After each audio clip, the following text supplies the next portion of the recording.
DCMS group సభ్యులందరికీ నమస్కారం. మీకు ఇప్పుడు మ్యాగ్మా ప్లస్ యాప్లో లాగిన్ ఎలా అవ్వాలి, ఓపెనింగ్ స్టాక్ ఎలా ఎంటర్ చేయాలి అనేది ఈ వీడియో ద్వారా మీకు ఎక్స్ప్లెయిన్ చేస్తున్నాము. మీ మొబైల్లో యాప్ని స్క్రాల్ చేయండి, దానిలో మ్యాగ్మా ప్లస్ అనే యాప్ ఉంటుంది, దాని మీద క్లిక్ చేయండి. సో క్లిక్ చేస్తే ఇలా యాప్ లోగో వస్తుంది, తర్వాత ఇలా డిస్ప్లే అవుతుంది. మీరు ఆల్రెడీ లాగిన్ అయి ఉంటే ఈ స్క్రీన్ వస్తుంది, వెల్కమ్ DCMS అని. కింద ఐకాన్స్ ఉంటాయి. సో పైన డాష్ బోర్డుకి లెఫ్ట్ సైడ్ ఒక బటన్ ఉంటుంది, అది క్లిక్ చేసి ఫస్ట్ లాగౌట్ చేయండి. ఇక్కడ లాగౌట్ అని ఉంటుంది, లాగౌట్ ప్రెస్ చేయండి. ఇది యాక్చువల్గా హోమ్ స్క్రీన్. ఇక్కడ మీరు ఏమేమి ఎంటర్ చేయాలంటే సెషన్ నేమ్ ఒకటి ఎంటర్ చేయాలి. ఇది ఒక్కటే మీరు ఎంటర్ చేసేది, రిమైనింగ్ సెలక్షన్ ఉంటుంది. సెషన్ నేమ్ వచ్చేసి మనకు అసైన్ చేసిన సెషన్ ఏంటంటే DCMS ELR. టైప్ చేసిన తర్వాత గెట్ ఇన్ఫో క్లిక్ చేయండి. సో గెట్ ఇన్ఫో క్లిక్ చేస్తే మనకు సొసైటీ నేమ్ డిస్ప్లే అవుతుంది, ఫైనాన్షియల్ ఇయర్ డిస్ప్లే అవుతుంది, మీ యూజర్ నేమ్ మీరు ఎంటర్ చేయండి. నేను మీ ఎగ్జాంపుల్ కోసం PV బాబు అనే నేమ్తో లాగిన్ అవుతున్నాను. PV బాబు, ఇది యూజర్ నేమ్. నెక్స్ట్ పాస్వర్డ్ వచ్చేసి మీకు ఏదైతే పాస్వర్డ్ క్రియేట్ చేసుకున్నారో ఆ పాస్వర్డ్తో లాగిన్ అవ్వండి. నేను ఇక్కడ ఎంటర్ చేసుకున్న పాస్వర్డ్తో నేను లాగిన్ అవుతున్నాను. సో PV బాబు పాస్వర్డ్తో లాగిన్ అవుతున్నాను. యూజర్ నేమ్ పాస్వర్డ్ టైప్ చేసిన తర్వాత కింద లాగిన్ బటన్ క్లిక్ చేయండి.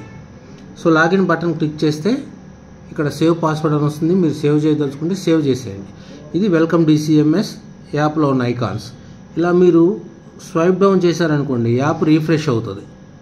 సో దీనిలో మనకి కింద నుంచి బటన్ వచ్చేసి last 2 buttons, opening stock, change password. Any time మీ పాస్వర్డ్ మీరు అక్కడ చేంజ్ చేసుకోవచ్చు. ఇలా ఓపెనింగ్ స్టాక్ ఎంటర్ చేయడం ఎలాగో చెప్తున్నాను ఇప్పుడు. ఫస్ట్ ఇక్కడ ఓపెనింగ్ స్టాక్ అని ఉంటుంది, ఆ ఐకాన్ క్లిక్ చేయండి. క్లిక్ చేస్తే మీకు ఓపెనింగ్ స్టాక్ ఎంటర్ చేయడానికి స్క్రీన్ ఓపెన్ అవుతుంది. సో దీనిలో మీరు ఫస్ట్ లైన్లో వోచర్ కోడ్ OP అని ఉంటుంది, సెకండ్ లైన్లో ఫైనాన్షియల్ ఇయర్ డేట్ ఉంటుంది.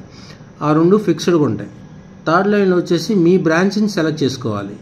ఈ PV బాబు అనే బ్రాంచ్ వచ్చేసి రాజంపాలెం అనేది ఊరు సెలెక్ట్ చేస్తున్నాను. ఇక్కడ బ్రాంచ్ సెలెక్ట్ అయితేనే మీకు మీ ఓపెనింగ్ స్టాక్ అనేది స్టోర్ అవుతుంది. మీరు ఈ బ్రాంచ్ మీ యాప్లో రాకపోయినా ఏం చేయాలంటే స్వైప్ డౌన్ చేయండి, రీఫ్రెష్ అవుతుంది ఆటోమేటిక్గా. మీ యాప్లోకి మీ బ్రాంచ్ నేమ్ లోడ్ అయిపోతుంది. రాజంపాలెం అనేది యాప్ లోడ్ చేసాం. ఇప్పటి వరకు స్టాక్ ఏమి ఎంటర్ చేయలేదు కనుక స్టాకు 0 అని వచ్చింది, ఓపెనింగ్ స్టాకు 0 అని వచ్చింది. దాని కింద ఐటమ్ ఉంది. ఫర్ ఎగ్జాంపుల్ యూరియా అనుకోండి, యూరియా కేజీస్ అని ఉంటుంది. ఈ ఐటమ్ మీద క్లిక్ చేయండి. సో ఐటమ్ సెలెక్ట్ అవుతుంది, యూరియా కేజీస్ అని. ఇక్కడ బ్రాండ్ అండ్ కంపెనీ నేమ్స్ అడుగుతాయి. కంపెనీ వచ్చేసి AP మార్క్ఫెడ్. సో ఇక్కడ select brand, first brand select చేద్దాం.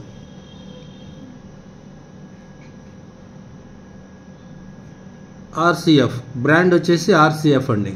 సో RCF సెలెక్ట్ చేస్తాం. నెక్స్ట్ దాని కిందే కంపెనీ ఉంటుంది, AP మార్క్ఫెడ్.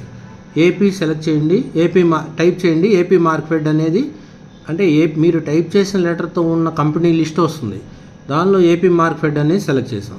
ఇంకొకసారి చూడండి, పైన వచ్చేసి మీ godown or branch name select చేయాలి, తర్వాత ఐటమ్ నేమ్ టైప్ చేసుకోవాలి. సెలెక్షన్ ఏనండి అంతా. బ్రాండ్ నేమ్ సెలెక్ట్ చేసుకోవాలి, కంపెనీ నేమ్ సెలెక్ట్ చేసుకోవాలి. ఇక్కడ క్వాంటిటీ, మీ దగ్గర ఎన్ని బ్యాగ్స్ ఉన్నాయి, ఇక్కడ ఈ బ్రాంచ్లో ఉన్నాయి 270 బ్యాగ్స్. దాని కింద రేటు, ఏ రేట్లో ఉన్నాయి 266 రూపీస్. సో దాని కింద అమౌంట్ వచ్చేసింది 71,820 రూపీస్ అమౌంట్ వచ్చింది.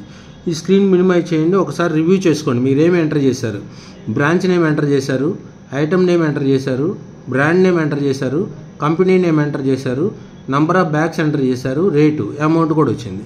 సో ఇక్కడ కింద యాడ్ ఐటమ్ అనే బటన్ ఉంటుంది, అది క్లిక్ చేయండి. క్లిక్ చేస్తే దాని పర్పస్ ఏంటంటే మీరు ఎంట్రీ చేసిన స్టాకు సర్వర్లో స్టోర్ అయిందని. మరి స్టోర్ అయిందా లేదా అలా తెలుస్తుంది, ఇక్కడ చూడండి కింద డిస్ప్లే అయింది మీకు. అంటే సేవ్ అయిన ఐటమ్ అక్కడ డిస్ప్లే అవుతుంది. ఇలా మీరు ఎన్ని ఐటమ్స్ ఉంటే అన్ని ఐటమ్స్ సేవ్ అవుతాయి. ఫర్ ఎగ్జాంపుల్ ఈ ఐటెంలో ఏదైనా మిస్టేక్ టైపింగ్ జరిగిందనుకోండి, అంటే ఐటమ్ నేమ్ రాంగ్ టైప్ చేయొచ్చు, బ్రాండ్ చేంజ్ ఉండొచ్చు, లేదా కంపెనీ అవ్వచ్చు, క్వాంటిటీ కూడా మీరు ఫర్ ఎగ్జాంపుల్ టైపింగ్ మిస్టేక్ జరగవచ్చు. 270, 271 అలా టైప్ చేశారనుకోండి. ఈ చివరిన 2 బటన్స్ ఉంటాయి, యాక్షన్ అనే దాని కింద. Red button, blue button pencil కలర్లో ఉంటుంది. అది ఎడిటింగ్ అండి. అంటే మీరు టైప్ చేసిన దానిలో ఏమైనా మిస్టేక్స్ ఉంటే మాడిఫై చేయడానికి దాన్ని క్లిక్ చేయండి. చేసిన వెంటనే మీరు చేసిన డేటా మొత్తం పైన డిస్ప్లే అవుతుంది. అంతా కరెక్ట్గా ఉందనుకోండి, క్యాన్సిల్ కొట్టేయండి. లేదా అప్డేట్ చేస్తే కింద అప్డేట్ అనే బటన్ క్లిక్ చేయాలి. డిలీట్కి వచ్చేసి రెడ్ బటన్ క్లిక్ చేయాలి. ఇది ఓపెనింగ్ చేసే పద్ధతి అండి. ఒక ఐటమ్ తర్వాత ఇంకొక ఐటమ్, ఒక ఐటమ్ తర్వాత ఇంకొక ఐటమ్. ఇక్కడ మీరు ఎప్పుడైతే ఇక్కడ చూడండి కింద లిస్ట్ ఏం రాలా. ఎందుకు రాలేదంటే ఇక్కడ మీరు బ్రాంచ్ సెలెక్ట్ అవ్వాలి. సో ఇక్కడ గోడౌన్ ఆర్ బ్రాంచ్ సెలెక్ట్ చేసిన వెంటనే ఈ గోడౌన్లో మీరు ఏమేమి స్టాక్ ఎంటర్ చేశారో కింద డిస్ప్లే అవుతుంది. ఇలా క్లోజింగ్ స్టాక్ ఎంట్రీస్ మొత్తం, అంటే మీ దగ్గర ఏ కంపెనీవి, ఏ బ్రాండు, ఏ ఐటమ్స్, ఎన్ని బ్యాగ్స్ ఉన్నాయి, దాని రేట్ ఎంత అనేది కంప్లీట్గా క్లోజింగ్ స్టాక్ ఎంటర్ చేయండి. ఏదన్నా డౌట్ ఉంటే మా కస్టమర్ కేర్ నంబర్లు చెప్తున్నాను, దానికి కాల్ చేయండి. 9010463739 అఖిల్ అని ఉంటాడు. లేదంటే ఇంకొక నంబర్ 9063003739 శ్రీనివాస్ అని ఉంటారు. వీళ్ళిద్దరు ఎవరికన్నా కాల్ చేయండి, ఈ డౌట్స్ క్లారిఫై చేసుకోండి. దయచేసి opening stock as soon as possible అందరూ కంప్లీట్ చేయగలరు. Thank you.